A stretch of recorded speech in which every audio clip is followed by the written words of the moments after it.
નમસ્કાર, આપ જોઈ રહ્યા છો જીએસટીવી. હું છું કૃષ્ણા. સમાચારોની શરૂઆત કરીએ તો હાલ ગુજરાતમાં ચાંદીપુરા વાયરસે હાહાકાર મચાવી દીધો છે. ત્યારે ગોધરા તાલુકાના કોટડા ગામે ચાંદીપુરા વાયરસથી બાળકીના મોતના મામલે બાળકીના ઘર તેમજ આસપાસના મકાનોમાંથી ચાંદીપુરા વાયરસ ફેલાવતી સેન્ટ ફ્લાય નામની 19 માખીઓ મળી આવી છે.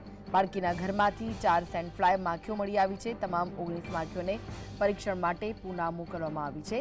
તો આરોગ્ય વિભાગની ટીમ દ્વારા બાળકીના ઘરે તેમજ આસપાસના મકાનોમાં સર્વેલન્સની કામગીરી હાથ ધરાતા સેન્ટ ફ્લાય માખીઓ મળી આવી હતી, જેને લઈને આરોગ્ય વિભાગ દ્વારા કોટડા ગામમાં સેન્ટ ફ્લાય માખીઓ મળી આવેલા મકાનોમાં તિરાડો પૂરવા તેમજ દવા છંટકાવની પણ કામગીરી હાથ ધરવામાં આવી છે. તો ગોધરાના કોટડામાં ચાંદીપુરા વાયરસથી એક બાળકીનું મોત થયું છે અને મૃતક બાળકીના ઘરે અને આસપાસના મકાનોમાંથી વાયરસ ફેલાવતી માખીઓ મળી આવી છે.